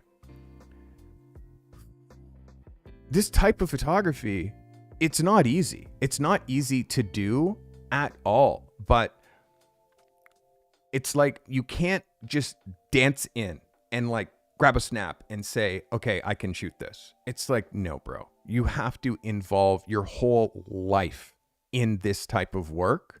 And it's like, Charles involves his entire life in this work. And this is why Charles Fortin's book looks like this. So I hope that helps you, Taylor. And again, I am a positive enforcer. But again, it's like, in order to be that top 10% of photographers that make the real money, it's like 10% of photographers shoot 75% of the jobs, 10%. And then the rest all hack for that last little 20%, 25% of the jobs that are like, that anybody could shoot. You know what I mean? Like those like specialty elite jobs that like you get handpicked for, only the top 5% of photographers, 5% of photographers get those jobs. And your portfolio has to make people throw up in their mouth. Like your portfolio has to be so good, people have to be like, fuck, this guy's so good. This girl's so fucking good. Like, it's disgusting how good they are. Like, that's how good you have to be in that top percentile. And again, photographers that are in that top percentile, Usai. Let's look at Usai's portfolio. Let's just look at his beauty portfolio. Like Vogue Thailand. Like work that is just so profound that you're just like, fuck. Like, this is the work. This is the photographers that I look at. I look at Usai. He's on my list. I look at him constantly. There's another one. His name's Lane Coder. Lane Coder. And again, you can see they're all just automatic on my website. Because I look at these guys' work so often. Look at this guy. This guy's work is profound. And the pictures that he puts around, like he gives you this and he gives you this, like his personal work with the real work. You know, it's just profound. Like this blown out, overexposed, like picture, like it's so bad it works. This is Lane Coder. This is another crazy shooter. And if you look at his portraits and isolate just to his portraits, like, I mean, I'm not screwing around when I say this guy's insane. Like insane. So good. Like, look at this guy's work. He's so fucking good. This is Lane Coder and Jeff Lipsky. Jeff Lipsky, I love looking at this guy's work. I love looking at his portraits. Like, he just gets it. He just gets it. Celebrity men. He just gets it. And if you look at, again, this is the top 10% photographers in the world. And again, it's the only people I look at is like the best photographers in the world. So, and again, if you see the format of his website, and then also you look at the format of my website, and then you can see it's like, it's the same format. You know what I mean? Like, and that's another thing. Like, what's like, if your website's not even in the right format, like that's just another thing. So anyways, lots to unpack here, guys. Taylor, I hope that helps you, my guy. Thanks for submitting. Got a few more to look at, and then I might answer a couple of questions. Lamont DeSalle. I shot these images for a client on Saturday morning in all natural light as part of a birthday celebration. Let me know if this personal work can be used on my main page of my website. Z6, 50mm 1.8, ISO 400, 2.8, 1/60th of a second. This is Lamont DeSalle. Lamont. Okay, Lamont. We talked about this one thing before. I'm going to show you. We talked about this one thing before. Watch this. This picture goes to Instagram. What happens? Do you remember this last time you shot? Do you remember? We talked about your framing and how you compose within an 8x12 frame exactly how you want the picture to be. But then now what happens when this goes to Instagram? What happens when this goes to Instagram? Well, now you're cutting her foot off. Yes or yes? Right? So this is 2 in a row that you've done that, which means you have a blind spot. You have a blind spot for the crop, and you have a blind spot for the fact that your camera is 8x12, Instagram is 8x10, and magazines are 9x12. So unless you back up and stop shooting like exactly how you want the frame, you're going to start getting upset clients, because then when they want to post this picture to Instagram, they're going to be like, Lamont, how can I post this to Instagram because it's cutting off my boot? And then you're going to have to be like, oh, we'll just put black borders down the side, and then it's going to look garbage. And it's going to be all because you didn't take one step backwards. And you didn't have the foresight to know how pictures are used. Here's a secret. Every vertical picture is used as a vertical picture on Instagram, and it's an 8x10. That's the proportions. It's 4x5. This is a 4x5 frame on top of this picture. Now, what's working here is the light. What's not working are the fake eyelashes. Again, I know that that goes beyond your control, but you can see on this super young girl, those fake eyelashes are just so extra.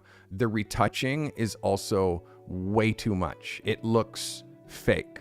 Like, a girl's face does not look like that. She has some sort of life to her face, but retouching, you're taking all the life away. And again, I'm going to beg you to stop doing so much post to your pictures. And in fact, I'm going to ask you to open Vogue and find me one example in Vogue where retouching is done that much.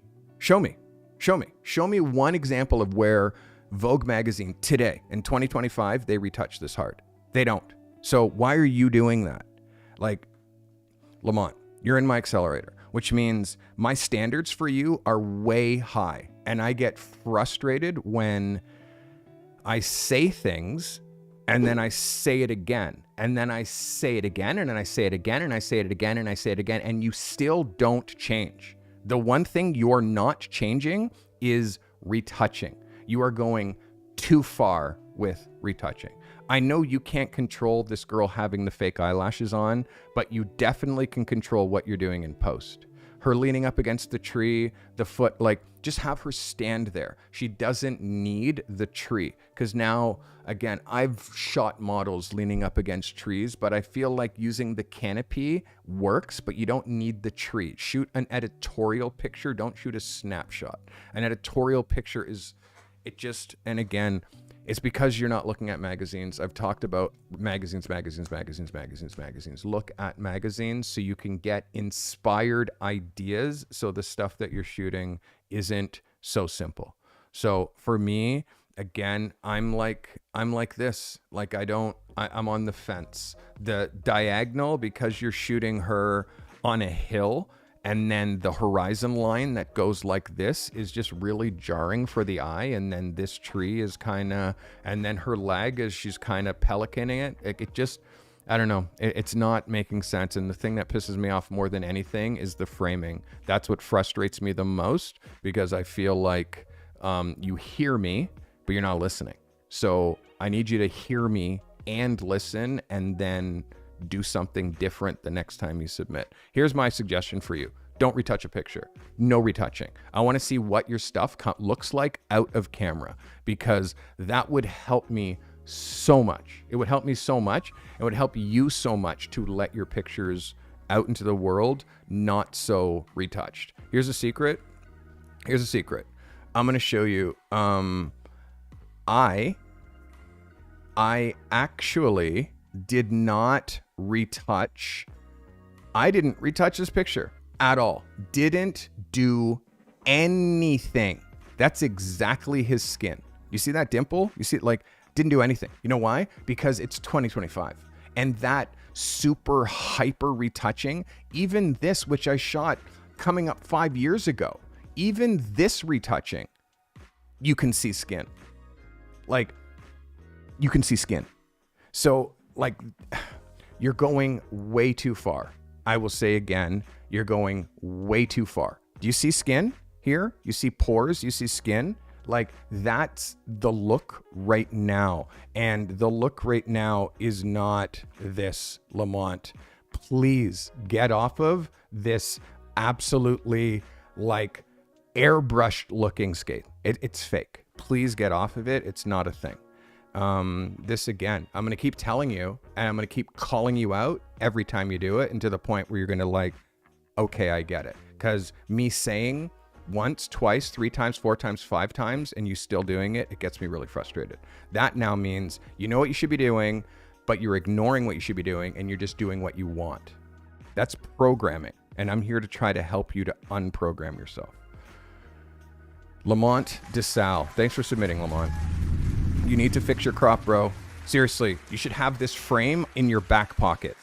And literally, wherever you're standing, do this for me. Take a step back, because it's too close. It is too close, because it's always too close. It's been too close every single time. Step back, please. Take 1 step back. Do like this. 2 fingers on the top, 2 fingers on the bottom. If you can't fit that in that frame, then it's not going to work for an 8x10. Back up, okay? All right, that is Lamont DeSalle. I get frustrated, and the fact that you're seeing me this frustrated is because I've told you before, Lamont. I've told you 6 times at least to watch the framing and to back up. You did it a lot, like, again, imagine this. I'm not your client. I'm just another photographer that's trying to help. Imagine this.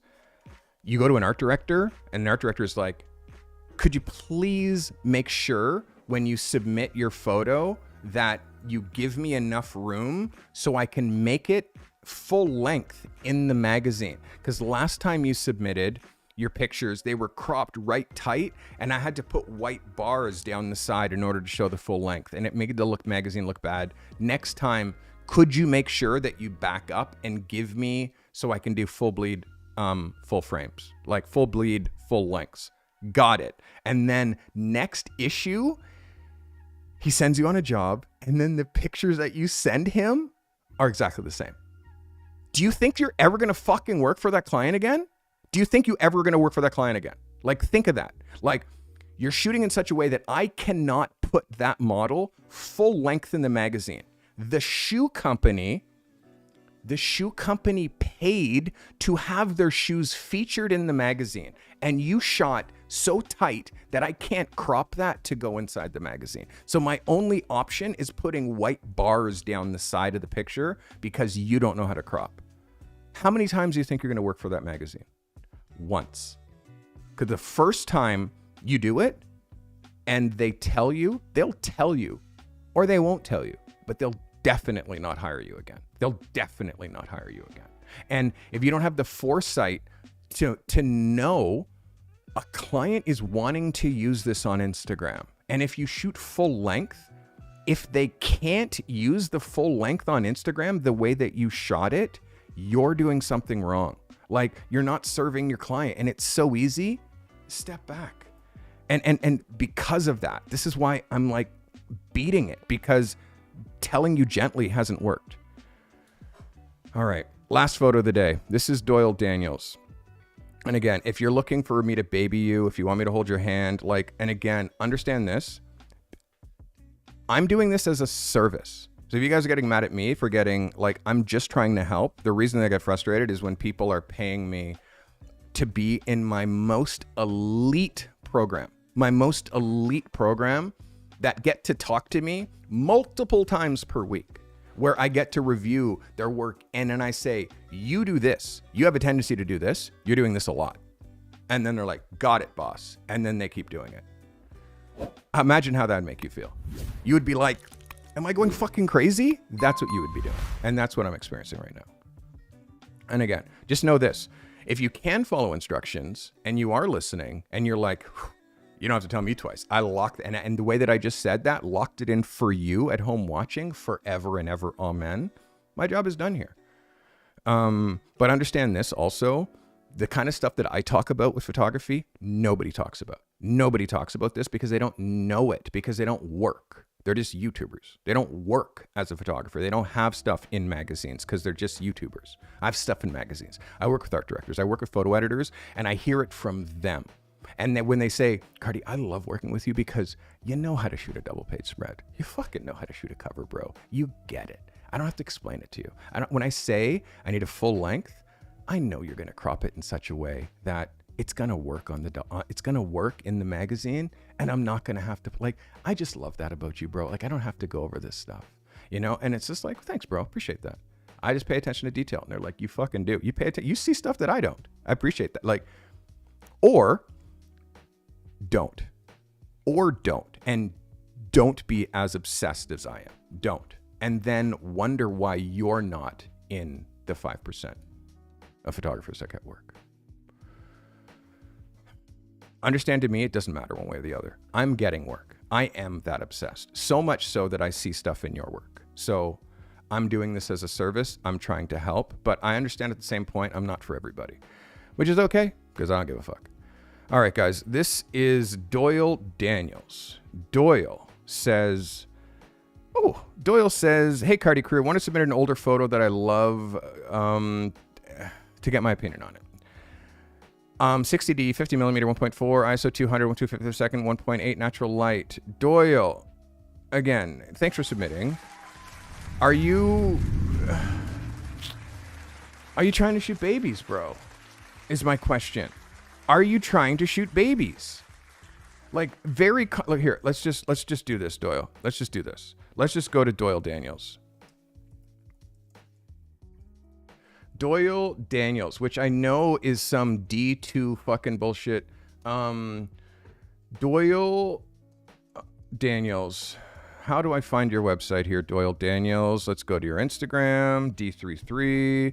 And then because your website is not doyledaniels.com, I have to do this because I will never remember dcd.photos. Okay, Doyle, let's look at your website here. Doyle, show me where that baby photo fits. And again, in my accelerator, show me where this fits here. Show me where you'd put it and why it would make sense. Show me where you'd put it and where it would make sense. Like, if I'm this guy, do you understand that this now makes you not the right photographer? Right? Like, your site is looking so strong. I'm turning you into an editorial portrait photographer, just like me, with some swag and some style and attitude and an understanding of light and how to capture people and make them look amazing. Help me understand where this fits in there. Help me understand. It's an amazing, beautiful baby, beautiful blue eyes, amazing moment. But guess what? All that does is take people out of what they're looking at right here. So why would you want to do that? You don't think that I have amazing images of my two kids that I'm a photographer that I've shot over the 17 years that my son's been alive and the 18 years almost that my daughter's been alive? You don't think I have amazing pictures of her? I was like, why don't I just grab some from my art? Because people don't care about looking at pictures of babies unless it's theirs. Just FYI, people don't care about looking at baby pictures unless it's their baby or unless it's an ad for baby stuff. And guess what? Guess who gets the ads to shoot babies? People who have portfolios full of baby stuff. People who are baby specialists. That's what they do. Okay? Just because you got a great shot of a baby that one time in band camp, it doesn't mean that picture goes in your portfolio. Okay? I hope that's clear. And again, let's look at this photo. Great photo. It's a little yellow on the color balance. It's an old photo, which is, it's shot in a style that you don't even shoot this way anymore. So we evolve, okay? And we develop into new photographers. But in doing that, do not hold on to old photography because you made it. Yeah, but I shot this picture. Who gives a fuck? Who cares? Does that picture move your needle? Answer, Doyle, no. Therefore, you don't show it. End of story. If this is your portfolio, and I want you to ask me that question again, should this picture go in my portfolio? Guys, class, do you want to ask the class? I think they're going to say, probably not, Doyle. So why are you sending it to me? Why are you pulling of all the things that you could shoot and share, of all the things that you could shoot new and get my opinion on? Why a picture that you know doesn't fit within your niche? So why would you show it? So again, I'm feeling crusty today because the people who pay me to submit are not going as hard as they need to. And also 13 submissions. I have 98 people in my photo submission system, 98 people. And lately 11 reviews, 13 reviews, 12 reviews. I mean, listen, you're paying me anyways, whether you submit or not, but you not utilizing what you're paying for is fucking insanity. Seriously, if you're paying for something, use it. If you're paying for feedback, use it. And do not use my feedback time to look at a photo from 12 years ago that you know you're not that photographer anymore. It's shot with old gear. It's probably not the same guy that you are now or the same, don't send me old sheep. Don't send me old shit. If it's beyond 12 months, you've evolved past it. And I do not, show me new work, okay? I think I'm just about done looking at photographs from 3 years ago that you're not sure if it should be on. If you're in my accelerator, the answer is no.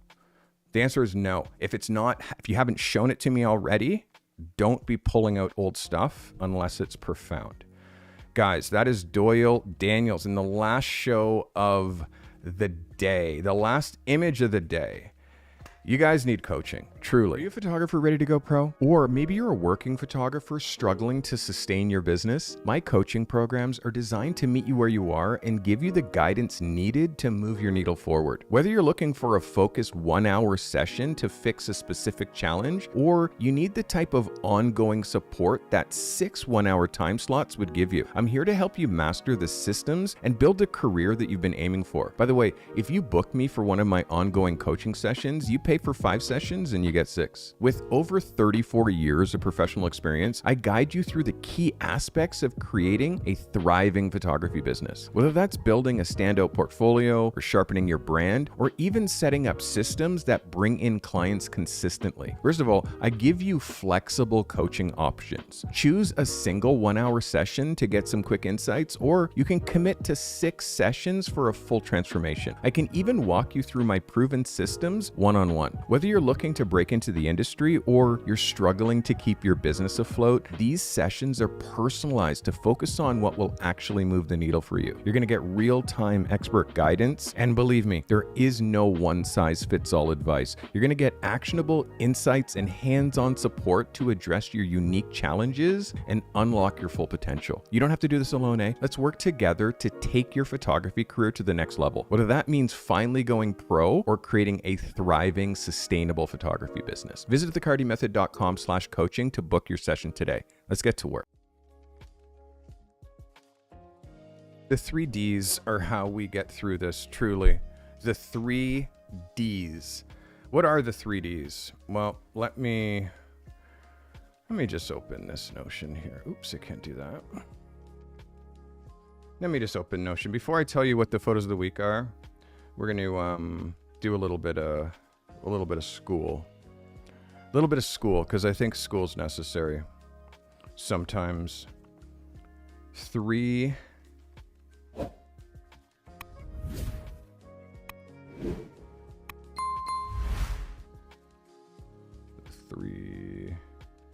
Give me a second here. So, yeah, I'm in these notes. Give me 1 second here. I'm just looking for really important D's. Here we go. There we go. Thank you. Okay, so let me do the photos of the week, and I'm going to give you a little bit of school. Let's get into the photos first, because there are a couple of shooters. The hard thing is like photos of the week this week. Like I'm frustrated, and again, like I had to just take a moment here because there's only one photo of the week this week, only one, and it's sad for me because I give 10 photos of the week if there's 10 images, but today there's only one photo of the week, and that photo of the week is also best in show. Ladies and gentlemen, your best in show from today. This is Anton Duras. Anton, congratulations. This is a photo of the week, and yes, it is best in show. Please fix the color balance and resubmit to Portfolio Lab chat, but this is definitely a yes, Anton. This is my photo of the week and my favorite photo of the day.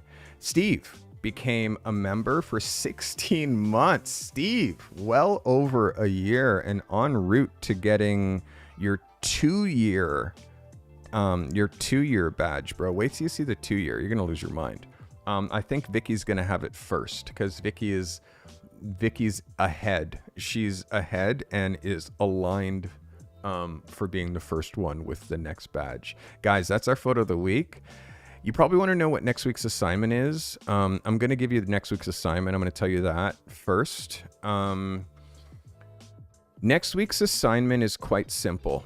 I want you to shoot on location. So it is very simple. I want your niche on location. I'm going to get very deep into what this assignment actually entails on Thursday, but I'll tell you today, 2 days early, so you can get a jump on it. It is I'm not going to tell you whether it's a horizontal picture or a vertical picture yet, but it is a location picture. It can be natural light location. It can be artificially lit location, but it is a location picture, which means you need to use the environment and your subject in order to make the photo work. Not all of you are great on location. Some of you are amazing on location. This is a location picture. And again, keep in mind, like, not a lot of you are submitting, and people who are paying me, and you're not submitting. So I'm going to just get into something. I have a video on my channel. It's called the 3 Ds. But I just want to, where's here, blah, blah, blah, blah, blah, YouTube, blah, blah, blah, blah, blah, blah, the Carty method. Let me just find and show you what this video looks like. It is in my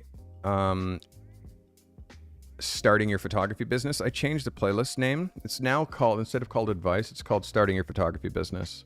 So it's in my starting your photography business, and it is called, it is right here, the 3 Ds of success. Every working pro has these 3 traits. Every working pro has these 3 traits. Please watch that video. Only 2,500 of you have seen it. It needs to be watched. But these 3 Ds of success are super simple. Number 1, determination. And this is the thing when you watch me for motivation. How many of you put your hand up if you watch me for motivation? Put your hand up if you watch me for motivation. If that is one of the reasons that you watch me. It's fine. Put your hand up if you watch me for motivation. Understand this.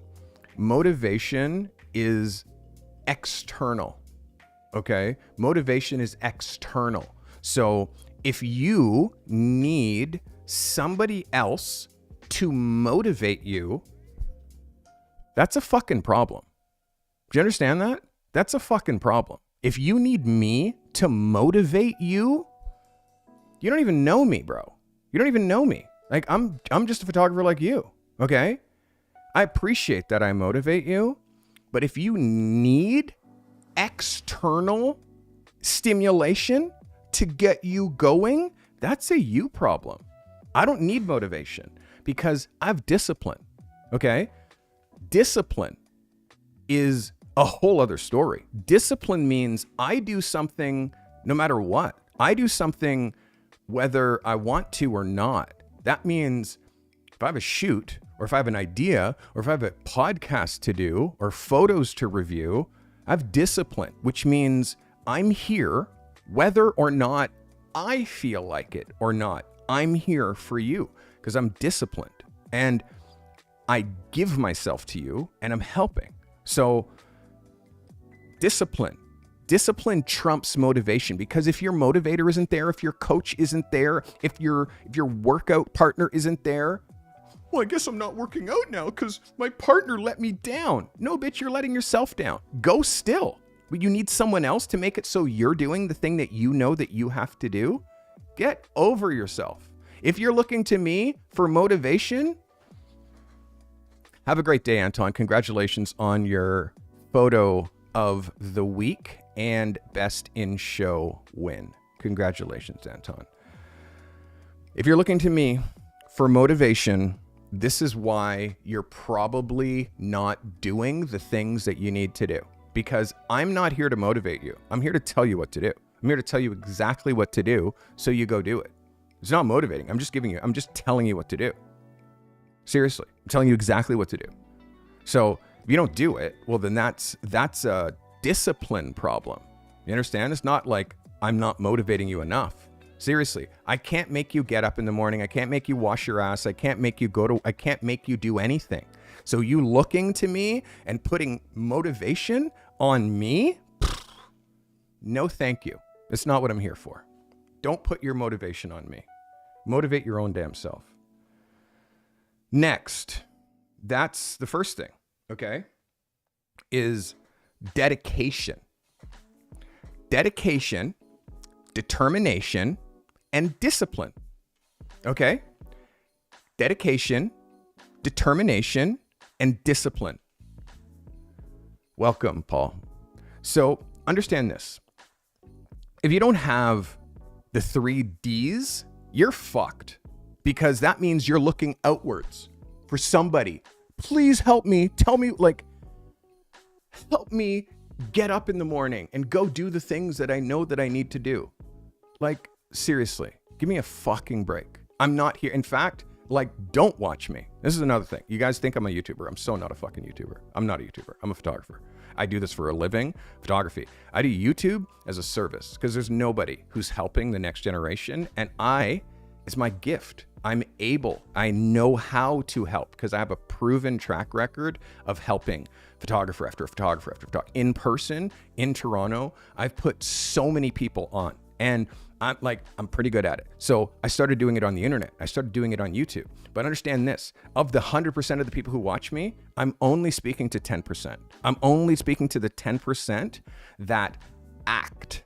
I'm only speaking to the 10% that act. Everybody else are just watching me because it's fucking something to do. You're just consuming me just like you consume all the other bullshit. So only 10% of you actually act. So I'm only speaking to them. Everybody else, you're welcome to watch, but understand this. If you're not a doer, I can't fucking help you.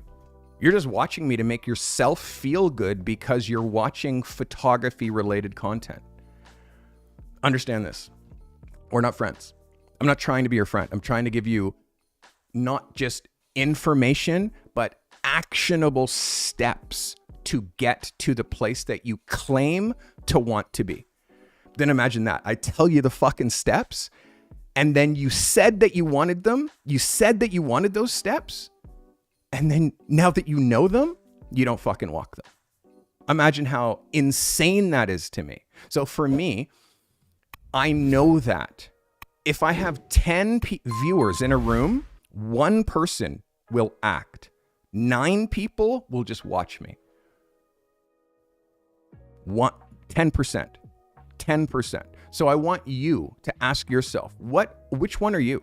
Are you a 10%er, or are you the other fucking 90% who just watch me and leave me bullshit comments like, literally, this guy isn't even a photographer, blah, blah, blah. Literally, don't look at my website. I had a woman book me for a consultation to tell her how to start a photography business. She didn't look at my website to even see if I was a photographer. I'm like, have you seen my work? She's like, Bitch, why are you fucking talking to me if you haven't seen my work? I don't know. I like your YouTube channel.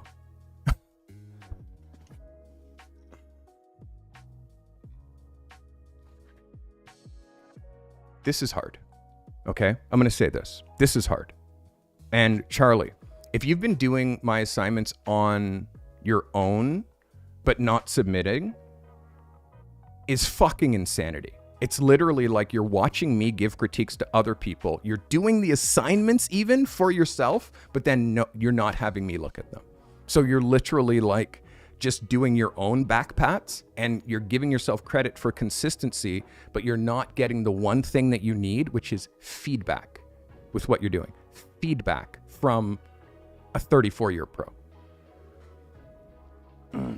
Can someone answer Gunru's question in chat, please? I get frustrated because too many people just go buy a camera and call themselves a photographer. Like, I mean, when I started photography, it was a craft. You had to learn how to process and print and make contact sheets and be in the dark room and like burn and dodge, and like you didn't get to see your pictures until you developed them. And it's like, now You fucking point your camera at something you see, push a button, you be like, look, I'm a photographer. Like, that's what I'm fucking dealing with right now. So I get frustrated. And then I have people, that top 10%, who care so fucking much about actually being a successful pro. Those are the people that I'm talking about. Those are the people who I'm talking to. Everybody else who's tire kicking, who's just like on and again, I get unsubscribers every day and I'm like, thank you, goodbye. Fucking watch somebody else. Because if you're not a believer, I don't want you here. If you're not like, and again, if you're thinking that your transformation is going to happen just by watching me, you're fucking delusional. You think you're going to just watch me and get that miracle transformation? There's either two kinds of people. You're either paying me because you want a transformation, or you're watching me for free because you want information. The people who pay for transformations, those are the Garan Raths. Those are the Anton. Like, this is somebody who pays me for transformation. And you know, it's funny enough, it's the only one that won Photo of the Week this week. The only one who won Photo of the Week this week, this guy. And again, let's look, Charles Fortin, like a photographer that, let's look at Doyle Daniels, another photographer that's this good, but he pays me for results. This guy pays me for results. Like, not the shit photographers, the fucking sick photographers pay me for the results. Guys like this guy, Charles Fortin. Charles pays me for results because he knows that he is this close. He just needs that next push to make it so he's a household name and he's making a fucking living. Garan Rath, guys like who are at this level pay me for, because they know that I can help them get to that level. And then there's the other 90%. So, as I said, I'm not for everybody. Courtney, thank you for becoming a member. I appreciate you. And Pathological Gamer. Signed up immediately after the rant. Currently in school, but need to add this on to what I'm missing. Thanks, Pathological. Understand this. Thanks for the $10. Understand this. I hear every time I speak to a student who's in photography school how they paid $50,000 to learn how to be a photographer, but their professors couldn't tell them that part. They could just help them make photos, but they couldn't help them make a business because they're not doing that themselves. Only somebody who has made a photography business and become successful at that can tell you how to start a photography business and become successful at that. Someone who has not done it cannot tell you how to do it. Would you agree that to be true? So I hear horror stories. I saw a girl's portfolio. It was literally the worst fucking portfolio I've seen in my life. And she's paid $50,000 for photography school and now sees what the information that I'm giving. And she's like, I didn't hear any of this in photography school. I'm like, of course you didn't, because it's my proprietary information, number one. And number two, your professors are not photographers. They're academics. They know how to teach you how to take a photo out of maybe kind of rudimentary make a website, but they don't know anything about industry standards because they're not in the industry. So photography school is a fucking joke, sadly, these days. I'm going to put photography schools out of business with what I'm doing with the Carty method, because I'm creating better photographers that know the industry, that are getting work faster, that are getting results faster, and then they're spending like a tenth of the money. So, yeah. Anyways, again, and I lecture at schools, but I don't want to give away my IP, because it's like then the schools are just going to start teaching the shit that I'm giving them that they're not really paying me adequately for. So yeah, I am a bridge to help you get from where you are right now to actually making a living at this. So if you don't have dedication, determination, and discipline, if you're looking outside for motivation, if you're looking for someone to tell you, the right words in the right order to make you do something, understand this. I have people in my program who are paying me to tell them what to do, and they still don't do it. So understand this. Whether you are an active person or a passive person, all has to do with your programming. You're either programmed to be a person who sits on the fence, or you were programmed to be someone who sits and watches fucking Netflix. You're just programmed to be that. You have to deprogram yourself, like by completely like derailing what you were doing and only doing something else. And anytime you kind of start to slide back into your old habits, you have to fucking just get out of it and start do it. Like, how do you quit smoking? What's a fucking habit? Everything that you do is a habit, and most of them are bad. We're going to be getting into habits this weekend. I'm a little ranty right now. I get frustrated because the expectations that I have for you and the fact that you've got my attention, you have my eyes now and all of my attention on your work, and then you choose to mail it in, or you choose to send me something from 4 years ago. To me, that's not, I want to know who you are today. And also, if you're thinking about Portfolio Lab, but you're scared, good. It should fucking scare you. It should scare you to death, because this is a life-changing trajectory thing. Like, your life is about to change. You should feel like you're about to go on a trip to fucking Disneyland is what it should feel like. But also, it's not going to be easy. It's not going to be easy. You're going to hear some shit that might hurt your feelings. But at the same time, no one has ever known enough about what you're trying to do to be able to tell you something that you actually learn from. You know, I'm sure you're learning from watching me review other people's photos, and you're fixing those mistakes at home on your own, but then you're making other mistakes that you don't even see. And that's why if you get direct feedback for your work, that's when your shit levels up. So as you can see, I'm speaking only to the top 10%. My question for you, do you care enough about what I'm doing here to become a member? Do you care enough to give me $5 fucking to show me that you are a true fan and not one of just that 90% of people who just watch me and Peter McKinnon and Evan Raft and all the other fucking idiots? Is that you? Or is it going to be like you're dedicated? And again, proof is in the pudding. Sign up for Portfolio Lab, submit your photos. If you're signed up for Portfolio Lab, I might do a huge edit and just start kicking people from Portfolio Lab that aren't submitting. Seriously, if you've joined but just never, or you submit once and just, but I'm just going to start cutting people so I can make room for you who's at home, who actually needs to be submitting. So, and again, I'm cutting off I literally have 50 spots left for Portfolio Lab. And I swear to fuck, if you're not submitting to Portfolio Lab, I'm going to kick you.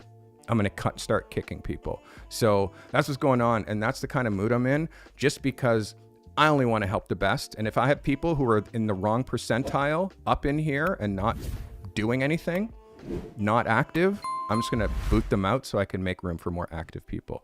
Leave me a comment whether you're active or passive. I better see a whole bunch of actives in chat. See you guys next time.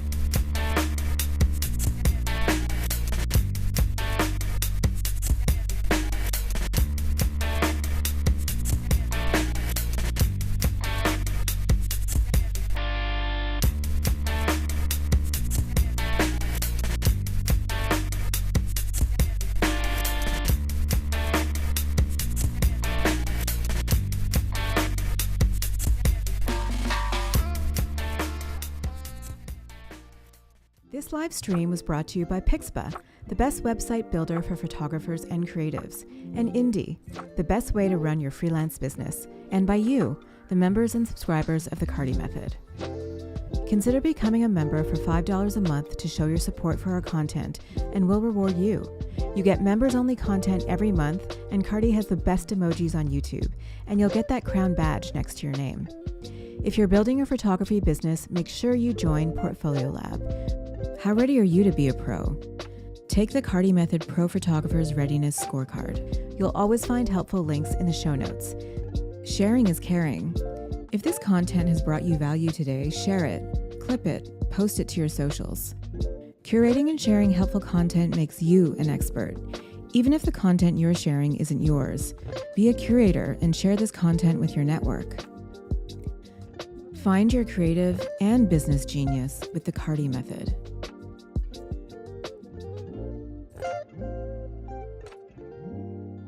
I might do a secret members only stream today. If you guys are a member, make sure you have your notification on. If you're a subscriber, make sure you have your notifications on too. I'm going to be doing a lot more secret content meaning spontaneous content. I'm in a ranty mood. I feel like talking to some of my members. So if you're a member or thinking about it, you better join right now because I might be going live again in an hour.